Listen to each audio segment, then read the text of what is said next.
नमस्कार. श्री स्वामी समर्थ सगळ्यांना. आजच्या व्हिडिओमध्ये खास माहिती आपण जी जाणून घेणार आहोत ती चैत्र नवरात्री संबंधी असणार आहे. जी माहिती आपल्यासाठी खूप महत्त्वाची ठरणार आहे. आपल्या कुलदेवीचा आशीर्वाद हा आपल्याला हवाच असतो आणि हा कुलदेवीचा आशीर्वाद प्राप्त करून घेण्यासाठी नवरात्र उत्सव म्हटलं तर सगळ्यात महत्त्वाचा उत्सव असतो. आता अश्विन शुद्ध प्रतिपदेपासून देखील नवरात्र सुरू होतात. तेव्हा देखील आपण देवीची आराधना करत असतो. आणि आता चैत्र नवरात्र सुरू आहेत. हे देखील अतिशय महत्त्वाचे आहेत. बऱ्याच ठिकाणी घटस्थापना केली जात नसली तरी देखील दुर्गा सप्तशतीचे पाठ जे आहेत ते आवर्जून केले जातात आणि ते प्रत्येकाने करावेत. यासाठी कुठलेही नियम नाहीत, जसं की घटस्थापना केली तरच वाचायला हवं असं काही नाही, नियम नाहीत. तुमच्याकडे घटस्थापना केली नसेल तरी देखील तुम्ही दुर्गा सप्तशतीचे पाठ जे आहे ते करू शकता. आता बघा, नवरात्रीमध्ये नाही तर आपण इतर वेळेस देखील जेव्हा जेव्हा शक्य होईल तेव्हा दुर्गा सप्तशतीचे पाठ जे आहेत ते आवर्जून करायला हवेत. या व्यतिरिक्त बघा, घरातील कुलस्त्रीने किंवा मग इतर महिलेने जर दररोज दुर्गा सप्तशतीमधले 2-2 अध्याय जरी वाचले तरी देखील कुलदेवीचा आशीर्वाद संपूर्ण कुटुंबाला प्राप्त होत असतो. आता आजचा व्हिडिओ जो बनवलेला आहे तो खास दुर्गाष्टमी निमित्त असणार आहे. कारण बघा, येत्या गुरुवारी म्हणजे 26 मार्च 2026 रोजी दुर्गाष्टमी आहे. आता दुर्गाष्टमी म्हटलं तर अतिशय महत्त्वाचा दिवस. या दिवशी आपण जी काही सेवा करतो, आराधना करतो ते अतिशय फलदायी असं ठरत असतं. त्यामुळे बघा, आपल्याला या दिवशी देवी मातेची ओटी देखील भरायची आहे. आता देवी मातेची ओटी भरण्यासाठी साडी, चोळी जे काही गोष्टी सांगितलेल्या असतात त्या आपण करायला हव्यात. पण अगदीच आपली परिस्थिती नसेल तर बघा, फुल ना फुलाची पाकळी म्हणून एखादा ब्लाऊज पीस आणि श्रीफळ हे देखील आपण अर्पण केलं तरी देखील त्याचा स्वीकार माता लक्ष्मी आणि आपली कुलदेवी ही मनापासून करत असते. त्यामुळे बघा, फुल ना फुलाची पाकळी माता लक्ष्मीला त्यासोबतच आपल्या कुलदेवीला काहीतरी आपल्याला अर्पण हे करायचंच आहे. यासोबतच बघा, दुर्गाष्टमीच्या दिवशी घरच्या घरी एक छोटासा उपाय आपल्याला करायचा आहे. तो जो उपाय आहे तो फक्त आणि फक्त आपल्या आर्थिक समस्या सुटण्यासाठी असणार आहे. कर्जाची समस्या सुटण्यासाठी असणार आहे. बघा, बऱ्याचदा आपण काम करतो पण त्या कामाला म्हणावं तसं यश मिळत नाही किंवा मग आपलं जे उत्पन्न आहे ते कमी असतं आणि खर्च जे आहे ते जास्त होतात. आणि मग आपल्याला सगळ्या बाजूने प्रत्येक त्रासाला सामोरं जावं लागतं. जसं की मानसिक त्रास असेल, आर्थिक त्रास असेल. आणि बघा, या त्रासातून मुक्तता मिळवण्यासाठी आपल्याला कुलदेवीची आराधना करणं खूप गरजेचं असतं आणि म्हणूनच दुर्गाष्टमीच्या दिवशी आपल्याला छोटासा एक उपाय करायचा आहे आणि हा उपाय करणं प्रत्येकाला सोपं जाणार आहे. त्यासाठी फार तुम्हाला खर्च करण्याची गरज नाही आणि वेळेचंही आपल्याला बंधन नाही आहे काही. जेव्हा म्हणजे दिवसभरामध्ये जेव्हा तुम्हाला शक्य होणार आहे तेव्हा तुम्ही हा उपाय जो आहे तो करू शकता. आता हा उपाय बघा, करण्यासाठी तुम्हाला फक्त आणि फक्त लवंग लागणार आहे. लवंग म्हटलं तर विशेष अशी मानली जाते. लवंग हा मसाल्याचाच एक प्रकार आहे आणि हे मसाल्याचे प्रकार म्हणजे मसाल्याचे प्रकार जसं आपल्या जेवणाची चव वाढवतात, तसंच आपल्या जीवनातील ज्या काही अडचणी आहेत त्या दूर करण्यासाठी देखील हे मसाल्याचे पदार्थ जे आहेत ते खूप प्रभावीरित्या काम करत असतात आणि त्यातलाच सगळ्यात महत्त्वाचा घटक म्हणजे लवंग.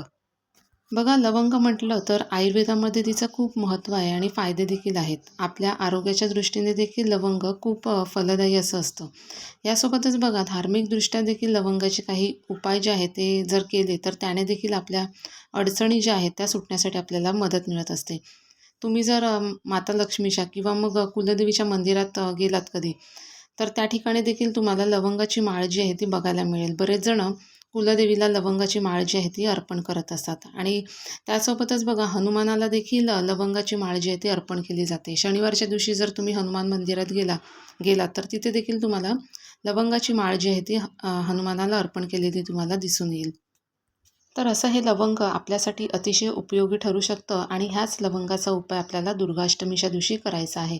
उपाय करण्यासाठी बघा, तुम्हाला 11 लवंग लागणार आहेत. ह्या लवंग घेताना घरामध्ये अगोदरच्या जर लवंग असतील तर त्या घेतल्या तरीही चालणार आहे. पण त्या लवंग ज्या आहेत त्या खूप जुन्या नसाव्यात.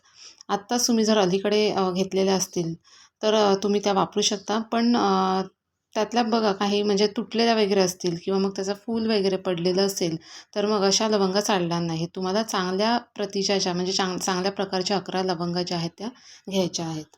आता 11 लवंगा घेतल्यानंतर काय करायचं तर बघा, आपली जी कुलदेवी आहे किंवा मग आपलं देवघर आहे तिथे आपल्याला आसन टाकून बसायचं आहे आणि त्यानंतर एका प्लेटमध्ये ह्या 11 लवंगा ज्या आहेत त्या घ्यायच्या आहेत. आता घेतल्यानंतर ह्या 11 लवंगा घेतल्यानंतर देवी मातेला हळदी कुंकू वाहायचं प्रार्थना करायची. तुमची जी काही अडचण आहे, समस्या आहे ती देवी मातेला सांगायची. त्यानंतर बघा जर तुम्ही दुर्गा सप्तशतीचा पाठ करत असाल तर तो तो जर तुम्ही अगोदर करून घेतला असेल तर हरकत नाही. नसेल केलेला तर ही सेवा करण्याआधी तुम्हाला एक पाठ करून घ्यायचा आहे आणि त्यानंतर ओम ऐं ह्रीं क्लीं चामुंडाय विच्चय या मंत्राचा एक माळ जप जो आहे तो तुम्हाला करायचा आहे. आता माळजप करून झाल्यानंतर आपल्याला काय करायचं आहे तर बघा ही जी लवंग आपण घेतलेली आहेत म्हणजे 11 लवंग जे आपण देवीच्या पुढ्यात ठेवलेली आहेत त्यातला एक लवंग घ्यायचा आपल्या उजव्या तळ हातावरती ठेवायचं आणि महालक्ष्मी अष्टकम जे आहे ते आपल्याला म्हणायचं आहे. आता महालक्ष्मी अष्टकम बघा तुम्हाला आपण जे मार्गशीर्ष महिन्यामध्ये महालक्ष्मीची जी पोथी वाचतो त्यामध्ये तुम्हाला महालक्ष्मी अष्टकम जे आहे ते मिळून जाईल किंवा मग तुम्ही गुगलवरती सर्च केलं तर तिथे देखील मिळेल तुम्हाला. मग तसं देखील तुम्ही म्हणजे बघून मोबाईलमध्ये बघून तुम्ही महालक्ष्मी अष्टकम जे आहे ते म्हणू शकता.